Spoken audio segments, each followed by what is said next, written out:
Good morning. My name is Clinton Dishman, and I am continuing my blog regarding OCD.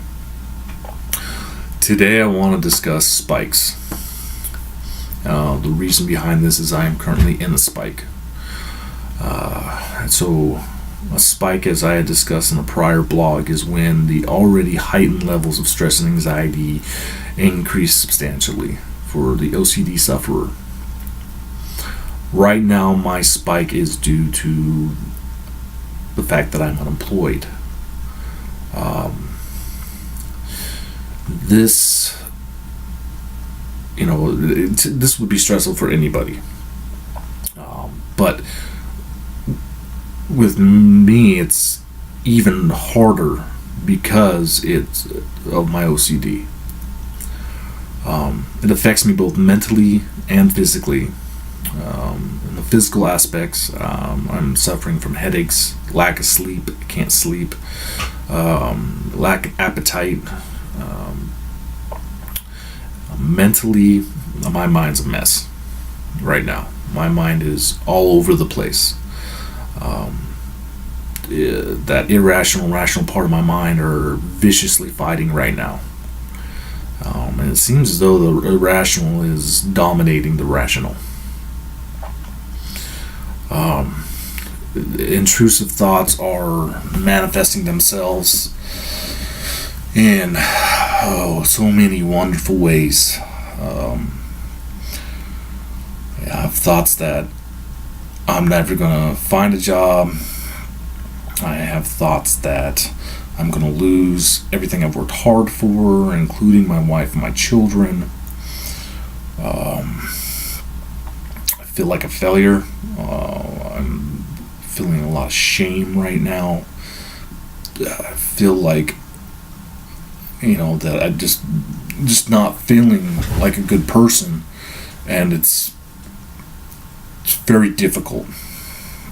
Very, very difficult.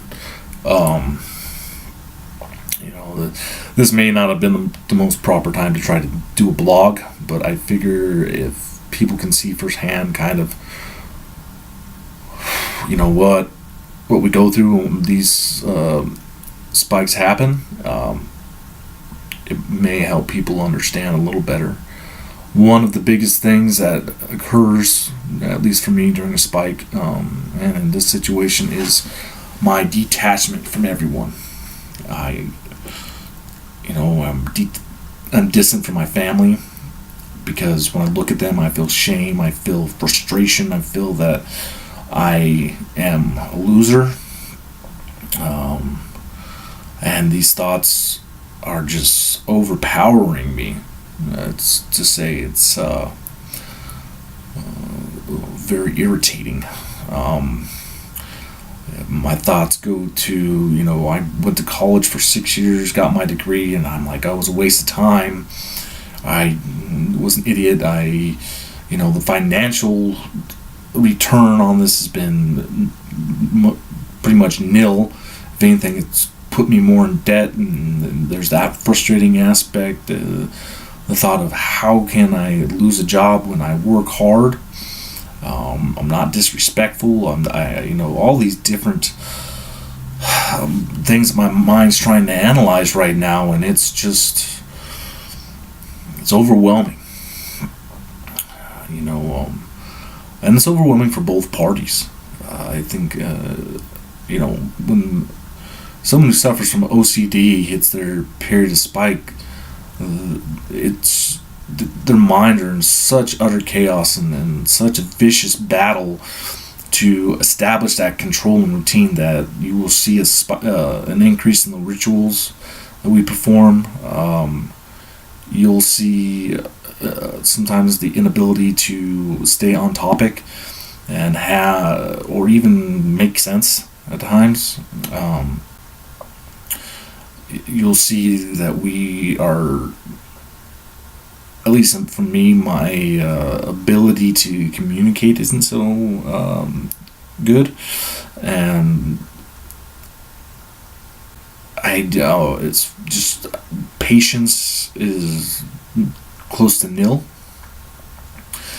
and it wears on the other party because the other party doesn't understand. The other party understands that, hey, you're stressed out, and we understand why you're stressed out. But at the level at which you're stressed out doesn't make any sense. And all these thoughts you're experiencing, they don't hold any grounds. Well, to me, they do.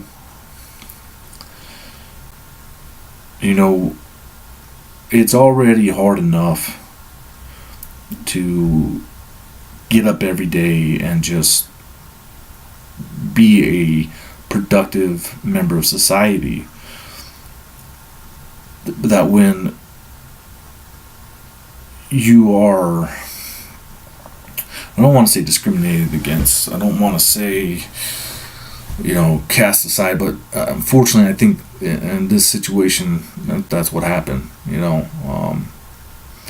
My last job, I just had a hard time with the social atmosphere, but it wasn't rude. I discussed this, and my mind's trying to analyze, like, I was performing, I was meeting expectations. What warranted me to lose my position? They said it was safety. One safety issue, okay. I rewrote the entire safety plan, after that, and I was much more aware and cognizant, and I already knew I messed up, and I was like, it's not going to happen again, and it didn't. But as people got to see more and more of my OCD side, just because of the way I worked and stuff like that, they had already established that I wasn't part of the team, that I wasn't good enough to work with them. And the reason I know this is because I'd had a discussion with my general manager, because again, I noticed that there was something going on, and I tried to discuss it with him, and I tried to just go, hey, look, due to some of this, there was a lot of very petty issues that were arising, which were reflected around me and just my personality, and I would do anything to quell them, but I felt something was going on, and I tried to be proactive and discuss it, and it was as if I was already shut out. Little petty things like at Christmas, everyone in the office got a present except me. Oh, I don't care about presents. I don't care about that. It was just, wow. That's kind of a very shallow thing to do. Reasons I was being pulled in and talked to were due to just some of the most asinine reasons I could fathom. Because at the end of the day, if you looked at my work, I was doing a great job. Even they acclaimed that I was doing a good job. Wasn't late.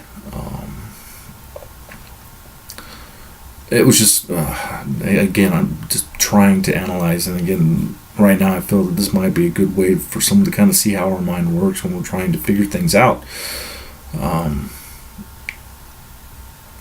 I feel that there was an injustice in a sense, but at the same time, it is what it is.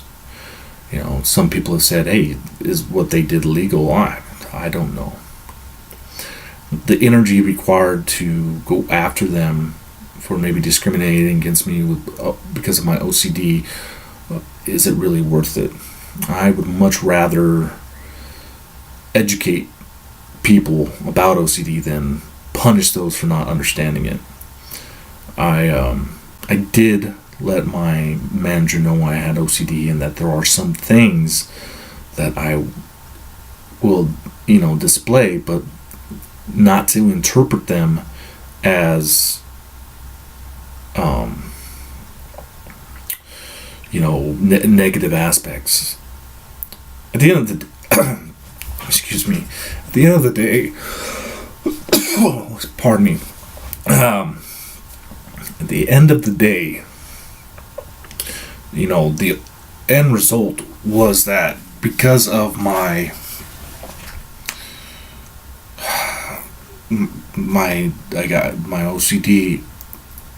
I'm no longer capable at the moment to provide comfort for my family, and that's what bothers me more than anything.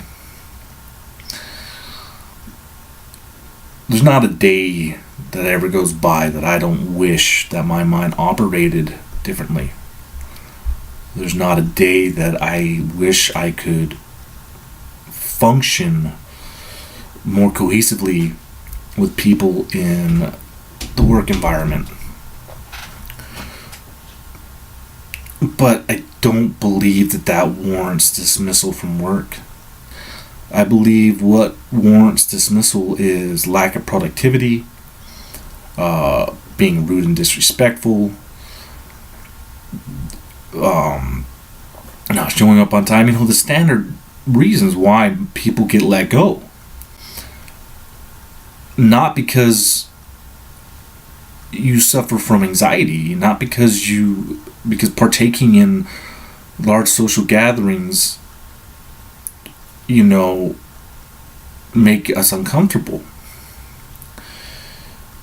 And there was plenty of times that I know I displayed that characteristic, because when the office would start getting really loud and everybody's laughing, joking, and I'm in the middle of trying to get to work, I'd put my earbuds in so that way I could focus on my job. Because for me, at work, it's time to work. And society's changing in that way, where everybody wants to be happy-go-lucky and friends, and work's fun. And I think that's a great way to try to approach work, but I also think that there's some of us that just aren't that good at that. And that doesn't mean that we're going to be rude. It doesn't mean that we're going to be, not a team player. It just means that we're not going to be able to jump into the social aspects of things, because for us it's just not a comfortable situation, and it hurts in a sense, because I know that I did my job well. I would take full responsibility if I didn't. I took responsibility that I wasn't the most sociable individual. I came right out and said it. And I tried explaining to my team that, hey, please don't take this as me being disrespectful. This is just the way I operate. People always thought I was frustrated. What frustrated me was that people were always asking me, are you frustrated? And it's like, no, I'm just focused on my work. I don't display a lot of emotion. And that constant bantering, and then, the things that did begin to frustrate me were people messing with my desk, disorganizing it because they thought it was hilarious. Or, hey, you're the OCD guy, here, why don't you organize this because of your skill set? And it's like, I would do it and I would chuckle,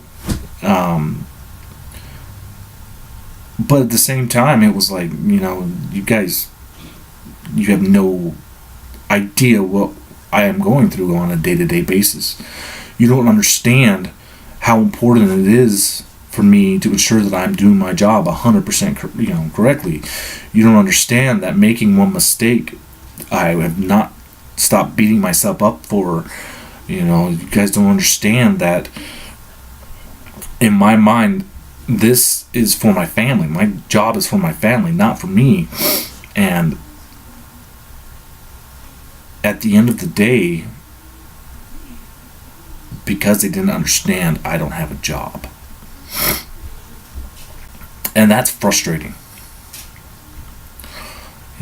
One of the biggest reasons I started this is because of what has transpired. And I just want to tell people out there right now, you can try to, if you encounter an individual with OCD, don't judge them.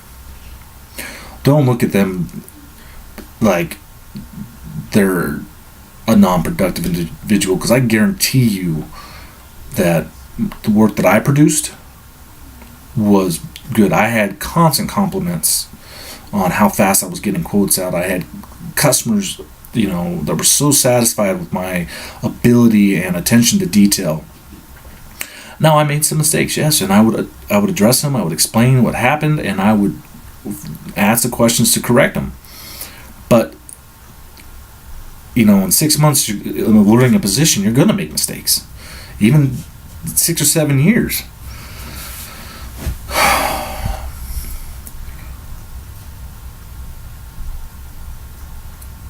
But for those of you who don't suffer with OCD, it's, and for a while, this past 2 years, I've kept my mouth shut. Again, I was very fortunate that I had a boss before these past 2 years that understood, or at least accepted, and found my strengths. But for all of you out there who are either in management or are people who have interactions with people with OCD, you guys just, you don't understand what we go through. We don't want this.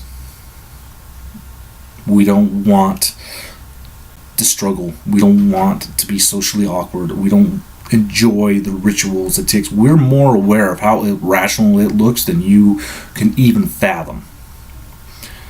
You have no clue of the torment that we go through on a day-to-day basis. And for those of us who've been able to try and utilize our OCD in a productive manner, kudos to you.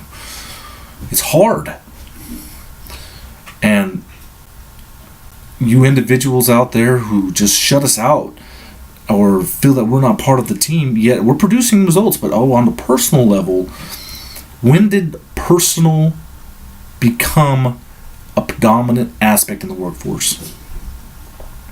And by that I mean, as long as you're cordial, you're respectful, and you get your work done and you work well with the team, when did having to be a social butterfly and disclosing every aspect of your life become the premises on whether or not you keep your job? That's not right. Some people are not capable of that. But they are capable of building and progressing a business because they take it so seriously. Because again, we are aware of our inadequacies, so therefore we're going to offset those with the strengths that we have. But rather than give us a chance and maybe educate yourself, you shut the door and you get rid of us. That is just absolutely absurd to me. And I apologize, I'm getting a little frustrated, but I mean, because of my OCD, I'm struggling right now. I struggle day to day, but it doesn't mean that I'm not going to put my best foot forward and keep working. I'm not asking you to, go above and beyond to accommodate me. Just understand there's certain things that I'm not capable of. And for the OCD sufferer,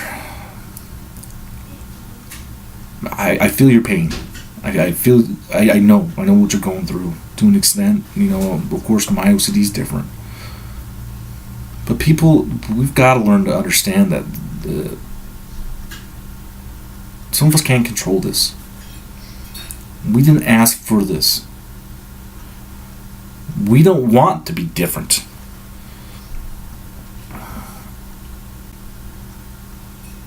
And we